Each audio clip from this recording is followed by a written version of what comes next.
What's next for a neighborhood under siege? We'll have to wait and see. Reporting live, Sadie Sinclair, Channel 7 News. This is San Francisco. Welcome back.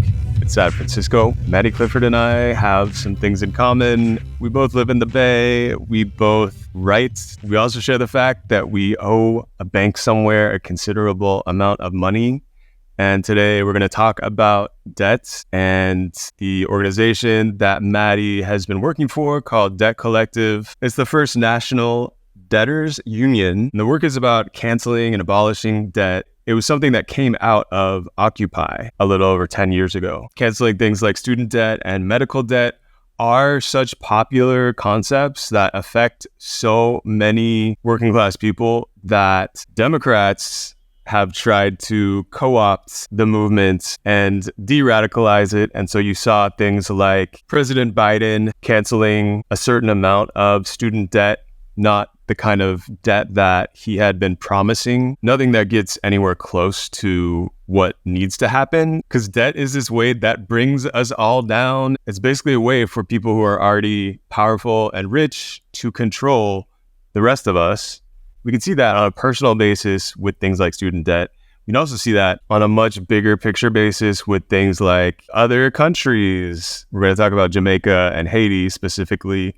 Huge debts that make it difficult for them to exist in a way that is independent of imperial powers like the US. If you were like most people and the more than 75% of people who are in debt, maybe donating to this podcast isn't your top priority, but maybe you have room for it down the priority list. If so, please go to patreon.com/San Francisco.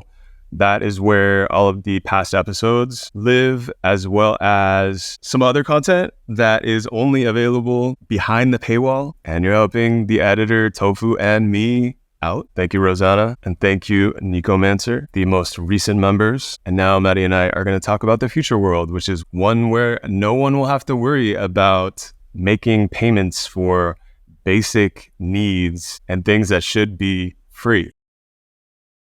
All right, stoked. Maddy Clifford and I are finally gonna get to talk. We've been following each other, it turns out. I think I was following you first, but Really? You have done a lot of work, not just on the topic that we're gonna talk about, but you have all this content online that looks at like politics in the Bay, politics nationally and internationally, that I aspire to do stuff in the same vein. So thank you for coming on.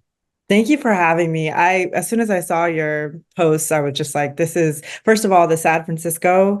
And then also, I'm originally from Seattle, Washington. So I grew up, born and raised in the city of Seattle, kind of like a grunge era kid in a sense. I grew up on Capitol Hill, Central District. Know it. And so I moved out here and it was like, I felt a similar sadness, but it was a little different. And so that's why when I saw the name, I was like, I relate to this. And then it's like leftist. So it really speaks to that leftist tradition in these regions that I feel like have been like co-opted into like this neoliberalism. I mean, that's always been there, but like, it's almost like people are forgetting like what's really going on here or what's been going on since the 60s, So I was just like all about that. I was like, that co-optation. I went to school up in Portland and have friends up in Seattle too. So definitely know. I mean, there are there's like some of the same vibe, like city wise, some of the same like left activism going on. And like you said, some of the same like neoliberal pushback that we see at like, San Francisco City Hall, Oakland in local government, Seattle in local government seems similar in some ways. Absolutely. And also the tech aspect as well. Just like, I remember when Amazon was a bookstore.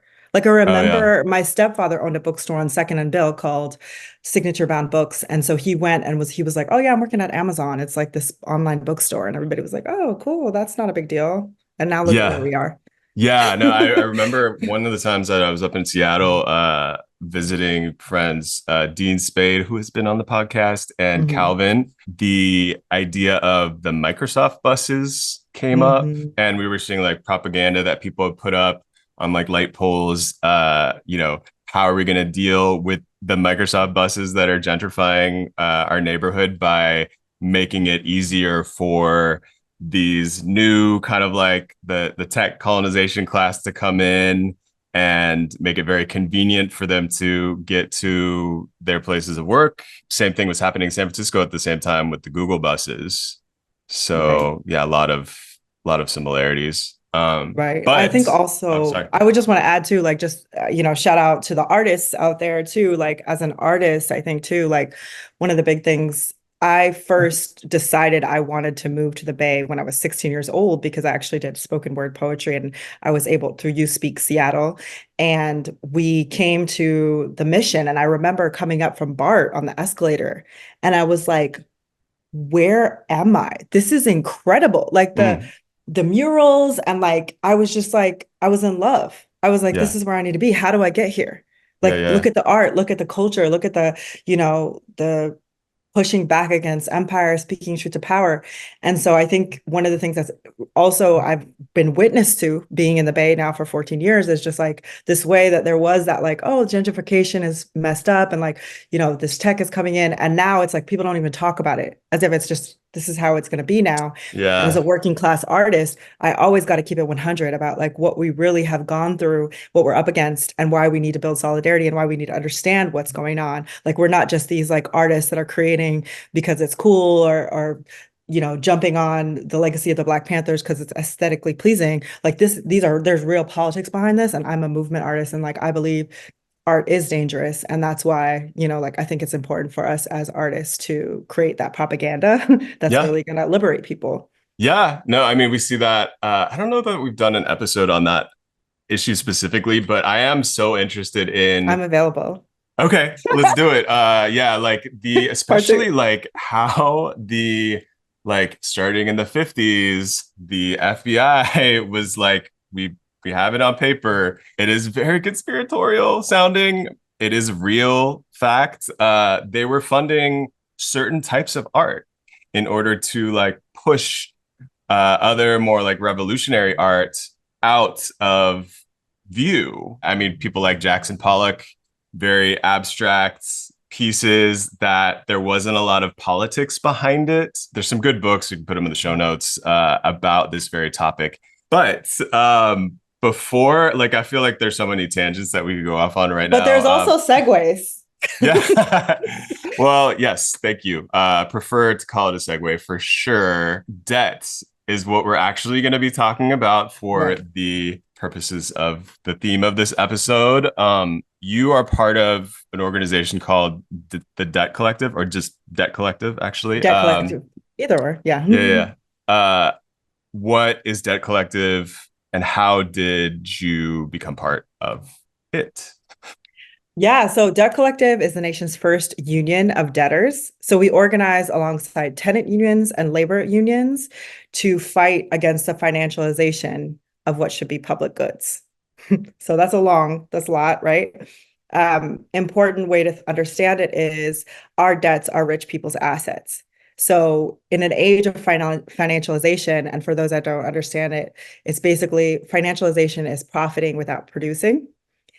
Now we're having to, there's increasing ways for the ruling class to like squeeze from us. And debt is one of these primary ways that people are starting to understand the way that financialization is showing up in their day-to-day lives. So when you get that medical bill because you have a cancer diagnosis and you can't afford the medical bill, but somehow now you're in medical debt and now you're facing bankruptcy or you have to put it on a credit card. Or when you have to debt finance your college degree where you just really want to get access to higher wages or access to a job that offers healthcare, right? Or, rent debt is a new phenomenon that actually didn't exactly exist before the pandemic in the same way. But because of the pandemic, it created this recipe for disaster there was like a lot of debt, accumulating. And instead of that debt getting abolished, it became another way for people to evict people. And so that's another point of entry in which we build solidarity with tenant unions. So there's a lot to say there, but best way to understand it is that we believe that our debts alone, our debts are a burden, and that's the way that we're taught to think about them. But together, they actually are powerful. They can actually make us powerful in terms of we can go and fight against similar creditors. And essentially, we're not just trying to abolish the debts. We're fighting for a society where we have access to universal public and reparative goods. Love So it. I know that's a Yeah. mouthful. Yeah, no, and I mean, you see things like people withholding rent locally in San Francisco has happened a few times recently where, people are able to maybe just get their landlords to fix up, do some maintenance that they have been holding out on, or straight up make it so that the landlord isn't raising rent beyond the means of all the people already living in the building. This is like a topic that I am so interested in talking about, in part because before looking at some of your content, I guess I wasn't that honed in on or I hadn't honed in on the emotional and like affective aspects of debt. Before we get into that, wanted to ask, what is your relationship to debt? So there's so many segues too. That's why I kind of was going back to this idea of the FBI really working overtime to make sure that artists are depoliticized, or that artists are just like entertaining and distracting us as opposed to like asking us to speak truth to power. I also found out that the CIA helped start the MFA program, Hmm. which I am in over $120,000 of Oof. debt for attending Mills College, which is now Ah, Mills and part of Northeastern University, right. which is interesting because there's a whole financial crisis that led to Mills having to, but they're Hmm. they're they're cool, right? Because they're a corporation and corporations have more rights than people. But Right. anyway, so I owe six figures of student loan debt, and mainly from my graduate degree. And for a long time, I just felt like this is, my personal responsibility. I made the wrong individual decisions. And this is because we're spoon fed this personal responsibility rhetoric. Remember, personal responsibility as well as trickle down economics are like Reagan era concepts that have just kind of like persisted. A lot of Hmm. ideas that we have come from Reagan. And, he was also an actor. I think that's interesting as well. This is really, really powerful and pervasive propaganda. So I kind of just internalized these harmful ideas. And then I started to think about I mean, first of all, one of the ways I internalized it was because even when I said it, you were like, whoa. And then one of the things we forget is that this is actually impacting 1 in 5 Americans. And also, it's a $1.7 trillion crisis, a student debt crisis at the federal level, right? And actually, 2/3 of that debt is owed by women. So we have to understand that this debt, whenever there's a loan payment that's being paid, that's coming out of the pockets of women, debt disproportionately impacts queer LGBTQ folks. We know that this debt disproportionately impacts disabled people. And I started to just talk to people in my community, and I started to realize, wow, like a lot of us are dealing with the same things. Like, why are my friends who are working at DV shelters, who are social workers and teachers, why are we in $70,000, $80,000 of debt? This is like something's not clicking, and I did blame myself also as an artist. I thought to myself, like, oh, well, there's a lot of rhetoric around worthless degree. You need to get a Right. degree that's a return on investment, right? Sure. Which is, if you think about it, we accept and normalize such harmful and like problematic ideology about like what it means to be educated and how entitled we are to being educated or to pursuing what we're passionate about. But not only that, when we look at the history of, for me as a millennial, I I actually attained an undergraduate degree from the University of Washington, which is a very prestigious state university. Mhm. And right after I graduated, it was 2009. So we're out of the first recession, right, of my life. And the only job I could find was for about $5 an hour with AmeriCorps. So imagine what that felt like for me. So I'm just thinking like, okay, what do? I get my MFA. And, people might say, well, why is she doing that? Well, Remember, I'm dealing with the gender gap and the wage gap compounded. This is one of the reasons why Black women disproportionately owe more student loan debt than any other demographic. So if you have this personal responsibility rhetoric, it's a slippery slope towards pretty much racism, for lack of a better way to describe it, because it's like, well, all these Black women are just getting these degrees because they're not thinking, they're not making good personal choices. Instead of Black women want access to higher wages, they want access to jobs where they can have access to healthcare. And then if we look at people saying like master's degrees are worthless now, it's like, when did they become worthless, guys? When did they become worse? When you see a lot of women, we see a lot of Black women starting to get these degrees. And this speaks to the history of the student debt crisis itself, which is rooted in California, actually.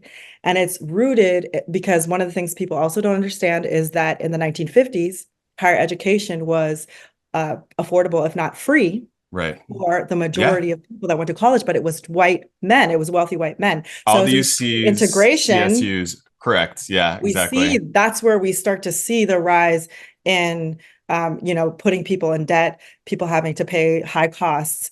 And we also see it that Reagan had such a huge role because he was really vilifying student protesters that were going against the Vietnam War, that were fighting for free speech on campus, because the thing was, when people were getting educated, they were also becoming more leftist.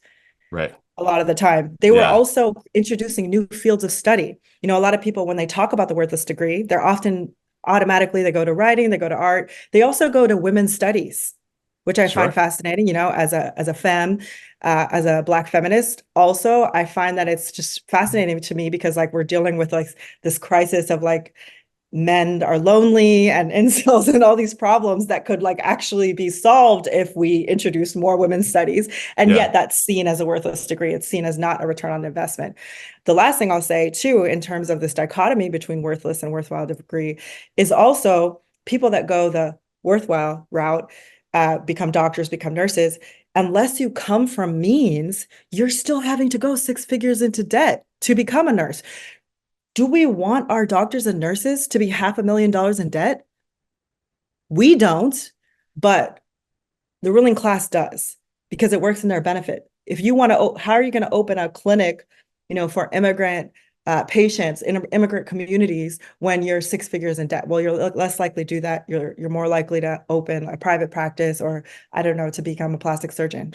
You know what I mean? Yeah, where the money's go, where the money is, so you can pay off the debts, and then maybe later you retire into something that is a little bit more, along the lines of something that helps people in the long term.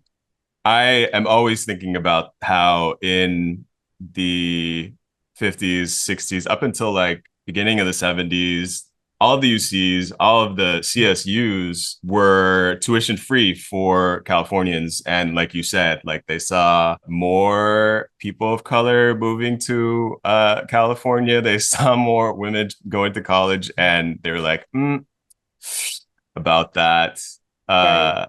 But so it is this tool, like you said, of like, how can we stop people from getting to liberation by using this tool that we have of like access to education, or just having to generally worry about like these loans that people are living under the weight of.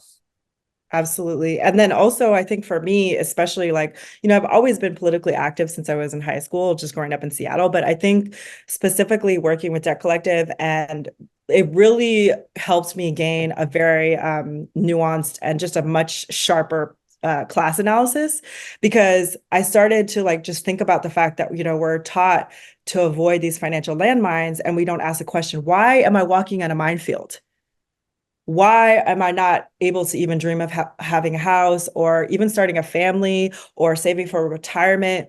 Like, why do I have to sell out and like go into tech to be able to like make a livable wage? And then you start to, the mindfield's capitalism. Like this is financialization. Like this is why, and it helps to get that context, because otherwise the emotional aspect is blaming yourself. And there's a lot, it's really fascinating how much morality is placed upon. People even say to me, like, you signed the loan and you should pay it back. And it's like, when it comes to debt, debt is also, you got to read David Graeber. He's got a book, Debt, the First 5,000 Years. Definitely read it. But the concept of debt is actually older than money. And so it's fascinating because debt is often used as a way to just allow violence of like epic proportions to exist. And a lot of the time, the debts that the wealthy accrue are not seen in the same way as those that are disenfranchised, right? And so it's not like this equal playing field. And that's why we see things like, as a student debtor, I'm not allowed bankruptcy protections. Whereas, Right. Mills College, they had their financial woes. They're, out, they're okay. But it's almost like it's upside down world, because it's like we as individual people, as the working class, we are the ones that are going to make sure that this economy is doing well. So like, why is it so difficult for us to be provided with relief? Well, it's really important that they tell us that it's our personal fault. Totally. The bootstrapping mentality that still envelops so many people growing up.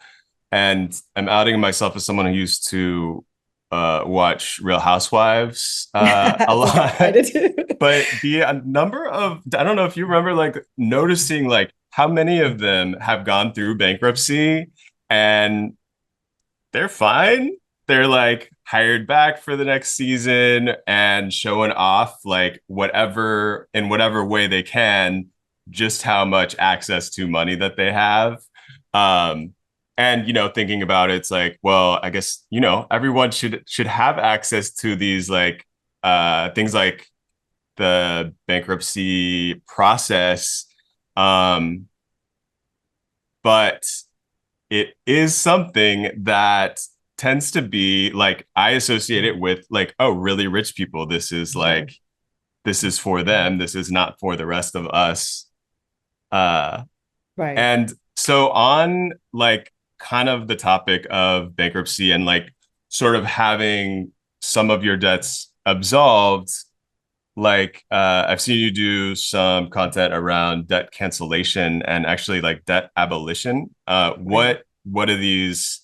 How do you define these terms?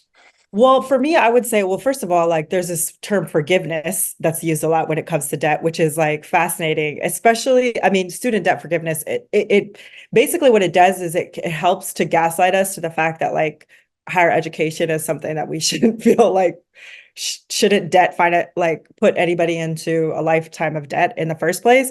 When we talk about medical debt forgiveness, it's like you need forgiveness for being sick. Like it makes absolutely no sense, right? So we really had to push back and really use the right terminology. When it comes to cancellation, again, I've been organizing specifically in the student debt space, but remember, Debt Collective is actually working on many different debt types. So we're tenant organizing, we're working on abolishing medical debt, carceral debt, school meal debt is another debt type that's really bad. But also we're noticing already in the times that we've been organizing, our founders actually were part of Occupy Wall Street. So Debt Collective has been around in different capacities for about 10 years now.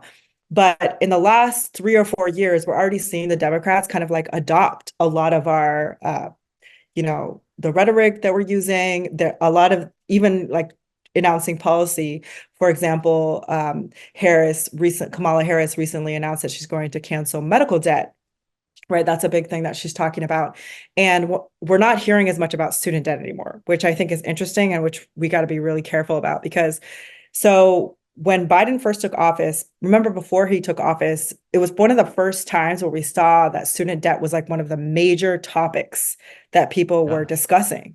Because it's a popular thing. It wasn't talked about that much before. Yeah, though. no, totally. But like once people know about it, and once people, I mean, again, like you can look, oh, well, actually, tuition was free for people throughout California at one point. And I mean, you look at so many other countries that have free higher education, they have free healthcare, and you're like, what is like, there's some kind of there's something going on, basically. Right. What's actually happened here? So basically, Biden was really pushed and pressured because remember, he comes from the credit card capital, Delaware. So he's got, again, remember, I don't need to tell you this because I'm preaching to the choir, but none of these changes happen because politicians do things out of the goodness of their hearts. It's because of organizing. So we organized and we really pushed and pressured him. And finally, he announces his student debt relief plan A, which would have allowed for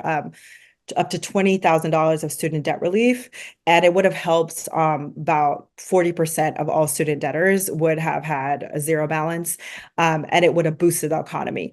And so between when the Democrats announced this plan and when they actually administer their application, because Democrats love to means test things, in that time frame, it was 6 weeks went by, and it gave Republicans, conservatives, ample time to throw bogus lawsuits at the court, because we have a lot of right-wing leaning courts right now.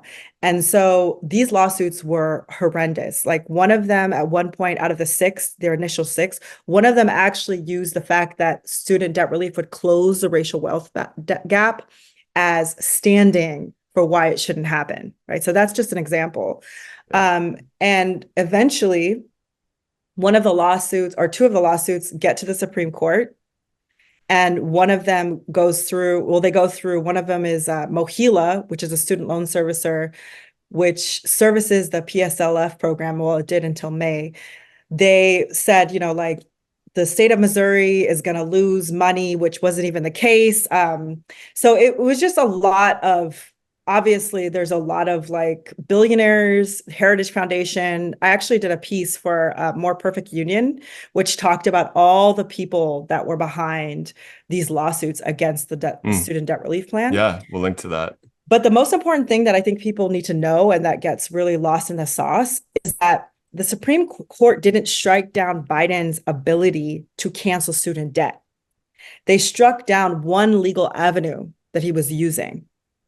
And so that's why, as organizers, we then started to talk about, well, the Higher Education Act, it allows the federal government to waive or modify or release student debt. Because another thing people don't always understand is the federal government doesn't budget like a household. They can simply waive the debt. Okay. And so what they did, the Democrats have used the Higher Education Act, not to its full extent, not to zero out accounts. They've used it basically to fix the broken system. So some of these programs like PSLF and IDR, there's all these, if anybody that has student debt knows, it's like a nightmare. It's Kafka-esque to get through these programs. And one example is I still have student debt because PSLF didn't really apply to me, because me, like a lot of millennials, I'm contract based a lot of the time. I would get a nonprofit job, but it would be like part-time. I'm an artist. So all the programs I ever did, they were always in flux. Like, it was like, I don't know if we're going to have funding next year. You know what I mean? So this idea that someone has like this one stream of income and this one ability to track it for 10 years is just like BS. So all that to say, right now, where we're at is it's not looking good, actually, because, again, remember, Biden used student debtors as bargaining chips during the debt ceiling deals with Republicans. And so now he decided to lift the pause. So the pause has been lifted. Our student debt payments are going to be owed. Right. And it's going to happen in October, right before the election. Mine's going to be about $500 a month. But remember, this money is coming out of the pockets of, disproportionately working class people, disabled people, older people, women, all the people that need the most support. Yeah. And it's a poverty tax. Yep. So that's why we're just continuing to push. And this is just student debt, by the way. So just to give you an idea of how much work it is, but it's also so empowering to understand that you are not alone, that like our debts are rich people's assets. And not only can't we pay, but we won't pay. Refusing to pay is actually the moral thing to do. Yeah. Yeah. There's so many examples that you could use. For me, something clicked in my mind when the pandemic began and the government was suddenly able to send out these checks to people, and people were able to get unemployment. In some cases, they were able PPP to loans. Yeah, totally. It's not like the government doesn't have this money. We're spending billions on sending bombs over to Israel and Ukraine. And Can I we say one know, thing about Israel in particular, which like all these debt types are interconnected as well. So like we saw a lot of the student protests that have been going on and will continue to be going on in terms of fighting for a free Palestine. So these students on college campuses across the country are, they're paying upwards of six figures at this point to go to school, to learn theories about protecting people on the planet, about speaking truth to power and saying no to genocide. And they're getting arrested, evicted, suspended for putting those theories into practice, while our tax dollars are going not just to kill innocent Palestinians, but also to commit educide or scholasticide, which is the complete destruction of universities in Gaza, which once had one of the highest literacy rates in the world. Yeah.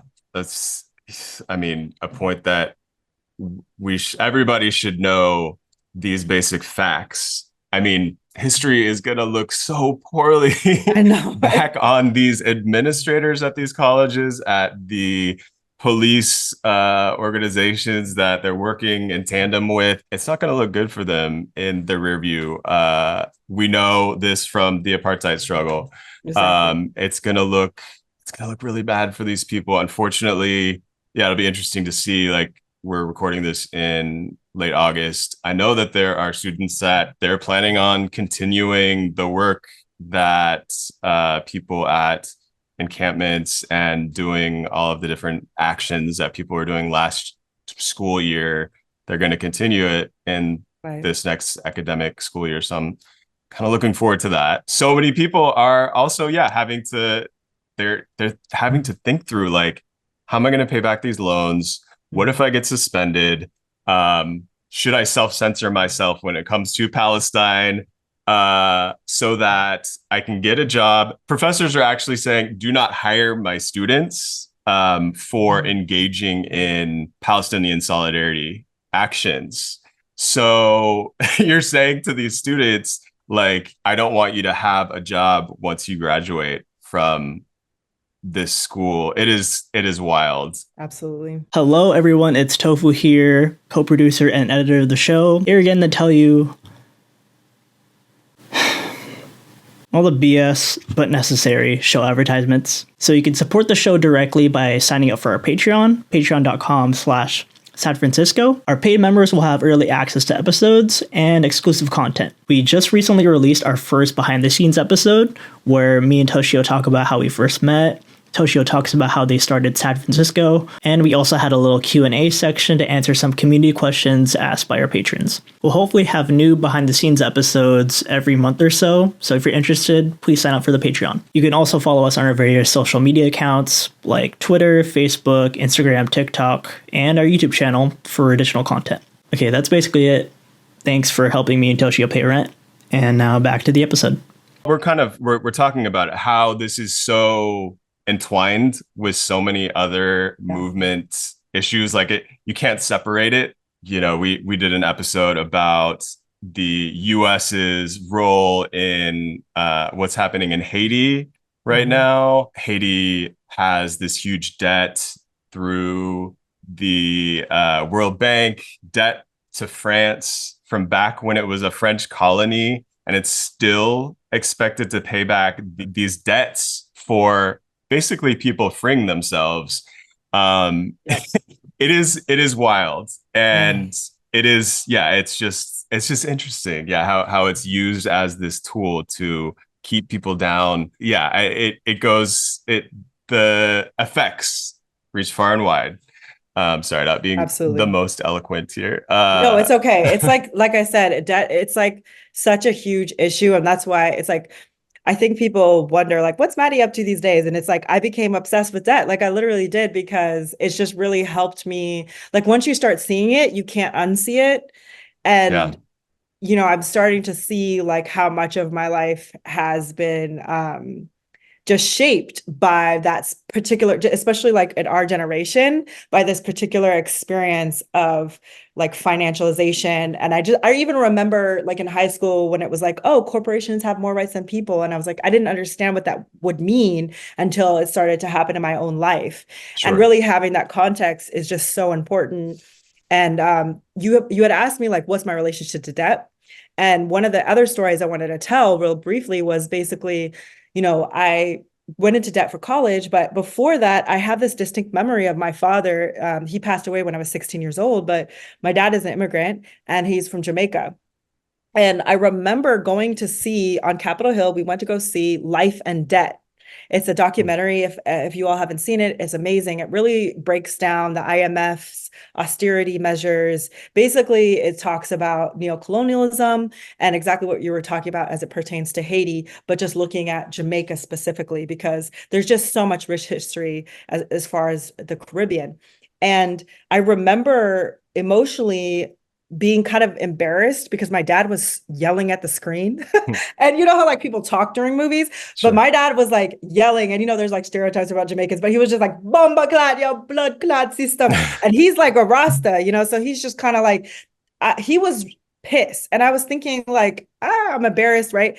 But then I was like, later on, as I was able to travel to Jamaica, I went to Jamaica like year after year. I've done a lot of organizing around like LGBTQ rights, around women's rights, around just seeing how much this idea of like, this country, which was, a lot of people don't know the history, but was actually working with Cuba at one point. There was Cuban solidarity there. There was this like, we're going towards socialism. Maybe socialism will work a little bit better for us than capitalism. And then the CIA came in, and then we see violence, and we see, now we have to take out this huge loan. Now the inflation is soaring. Now there's this massive exodus of Jamaicans across the country, across the world, specifically New York, as well as the UK.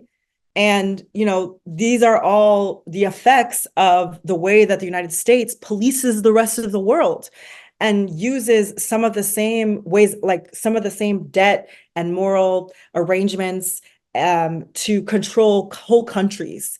And it's not just like this financial thing. Like I saw the anger on my family's faces as they just work day in and day out, and they just don't feel like there's that much difference from the system of slavery. And almost all the apparatuses of plantation politics still exist on that island. And you're like, what has changed? And so I think that anger is also a really important feeling. Actually, as an artist, I go by mad lines because I love the idea of anger, righteous anger, as Audre Lorde talks about, using anger with precision. And so like, I really feel like the work that I do now is like also like honoring my dad's memory and just honoring the legacy of a lot of like Caribbean artists and freedom fighters and just people that really, they're going to tell it like it is about what's really going on. That is dope. And yeah, I mean, everybody has like a different relationships to debt, different stories of how they are connected to debt. We are all connected to debt. If you live in the US in particular, like you said, right. Our government is using this as a tool of control around the world.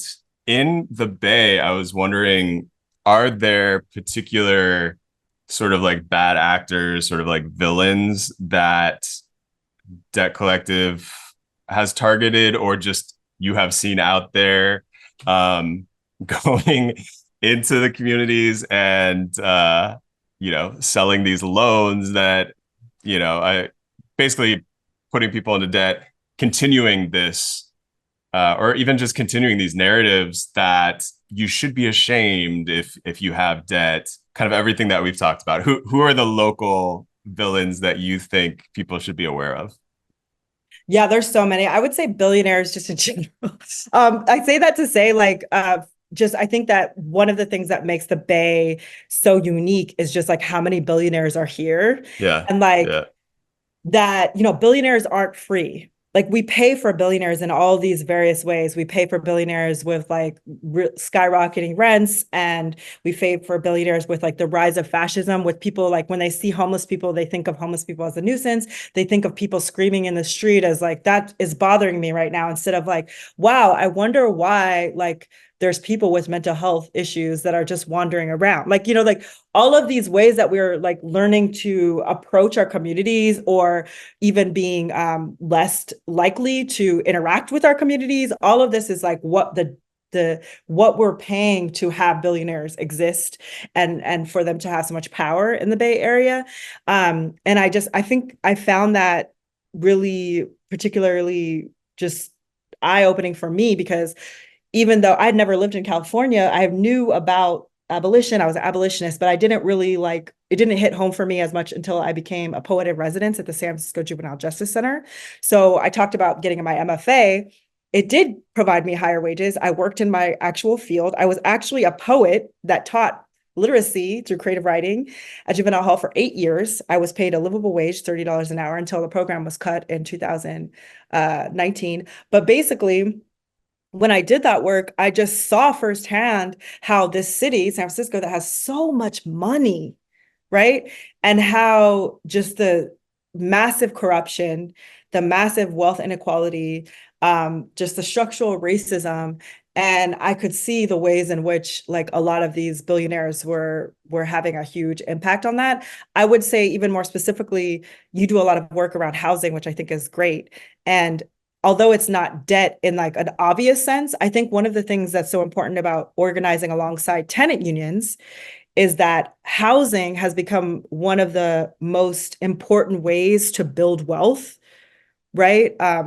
In this country. And people talk about it as if it's some like new thing, whereas like being able to have access to property has this long and cruel and brutal history, from the theft of land to the theft of labor from Black Americans, right? And then we're talking about redlining, and then we're talking about the housing crisis that I think Black and brown people lost like 50% of their wealth after that. And so when we're talking about housing, we need to look at the corporate landlords. So we have actually at the Debt Collective, we have a tenant power toolkit. If you go to tenantpowertoolkit.org, it's actually a tool. It's just for the state of California right now. And a lot of people, I'm actually one of the only organizers. A few of us are in the Bay, but there's a lot of folks that work with LATU, LA Tenant Union, and a lot of folks in LA. And basically what they do is they created this tool that you can use. It's a step-by-step process that can help you when you're fight your eviction in the state of California. We're also trying to gather information about what debt people owe to which private landlords, corporate landlords, so that we can start to organize against them and start to collectively withhold our payments. Love it. Because one of these landlords are also one of the drivers of gentrification, and even more particularly like just the destruction of like Black people's ability to secure housing and to stay in cities from LA to Oakland to San Francisco. We know that like a lot of like homelessness disproportionately affects Black folks. And so like we're seeing just like initially a lot of the demographics of the people that are owing the debt and the people that are getting pushed out. And in all these major cities, it's Black folks. Yeah. And in particular, San Francisco is interesting in that like there are way more tenants than in a lot of other locales in the States, like in a lot of parts of the US, and this is decreasing. Certainly, like most people that I know are not thinking like, oh yeah, I'm gonna buy a house sometime soon. It is interesting, I think, to look at the Bay Area to see like what is going to happen in other areas. That's like one of the like reasons that this podcast exists, sort of like cautionary tales from the Bay. Absolutely. We're seeing so many like reflections like from like the techno-fascism to like, it's like it's bubbling up here, and then you start to see it at the national scale. Yeah. And then also with the neoliberalism, like we start to see like San Francisco is this place where like politicians are getting prepped for like becoming, president and stuff like Perhaps. that. Yeah, totally. And yeah, that's why I really appreciate a lot of what you talk about. I saw a tweet recently where they were talking about, well, leftists, you're never satisfied. And it's like, thank God, because if it weren't for leftists, then we would just accept a lot of crumbs. Like we would Status quo. accept a Yeah. lot of status quo or scraps. And we have to remember that neoliberalism benefits from fascism in the sense that like the bar is so incredibly low. Like in Yep. terms, like, so when I say stuff like we can cancel all federal student loan debt and it would only boost the economy, people are just like, no, we can't. That's not possible. We have to go through Congress. And they're like yelling at me. And I'm like, you guys, I've been doing this for 3 years. I have like numerous articles, one in Teen Vogue. Like I know what I'm talking about. I know it sounds crazy, but it's actually not. Like just as easily as they, canceled all the PPP loans, they can do that for working class people just as fast as they reimburse people that, Silicon Valley Bank, it's like they did that in like 48 hours. Not, yeah. I mean, it makes you, Angry. it makes you angry. Well, I agree. And, hopefully we can all use it, like Audre Lorde said, in a very specific way to achieve the goals that we want to achieve, and ideally, get rid of debt. Well, okay, so that was another thing, because you had talked to me about just versus unjust debts. So there actually are just debts. And it's, let's hear about them. For example, reparations. Yes. Right? Yeah. Reparations is an example of a debt that really is reparative. Land back is another example. Like actually debt was used as a tool to dispossess indigenous people of their land back in the day. So it's like we have to understand that like there are different types of debt. It's some actually is just. And and that's another thing that I'm really proud of. Like a lot of Caribbean folks and Caribbean governments are really pushing for. They're saying like, this is exactly how much you guys made off of the transatlantic slave trade, or specifically off of this country. Here, who owes it? Like you should pay us back now. Yes, for sure. Yeah. No, totally.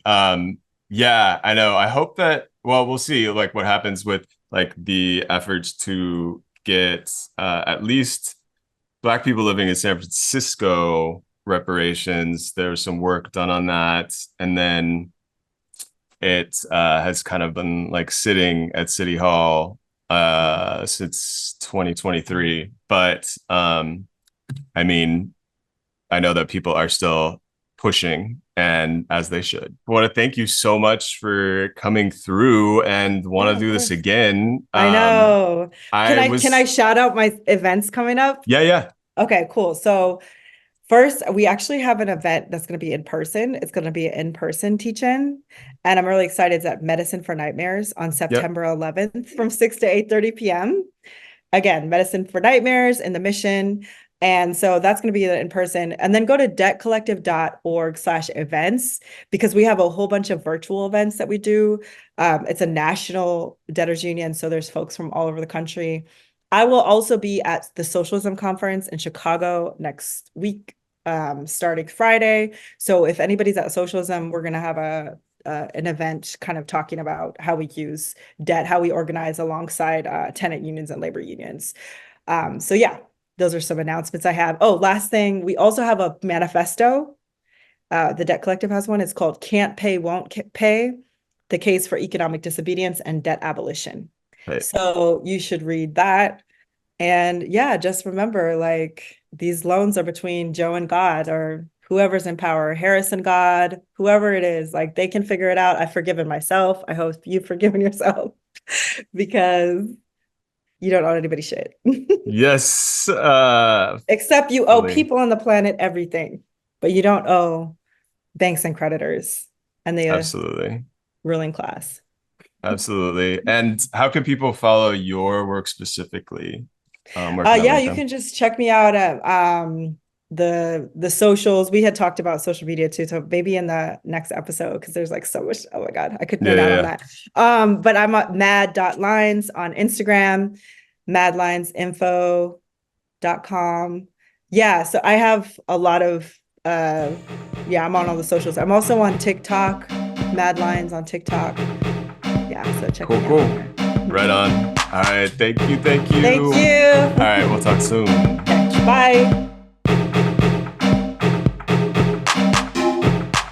Thank you for listening to Sad Francisco. I am Toshio Meronek, and my co-producer is Tofu Estolas. Patreon.com/Sad Francisco is where you can find our past episodes and transcripts, and it's also where you can help us out with a donation. And if you do, it comes with some benefits like getting the episodes a few days early, and our gratitude for allowing us to keep making this podcast, which we love to do. See you next time in Sad Francisco.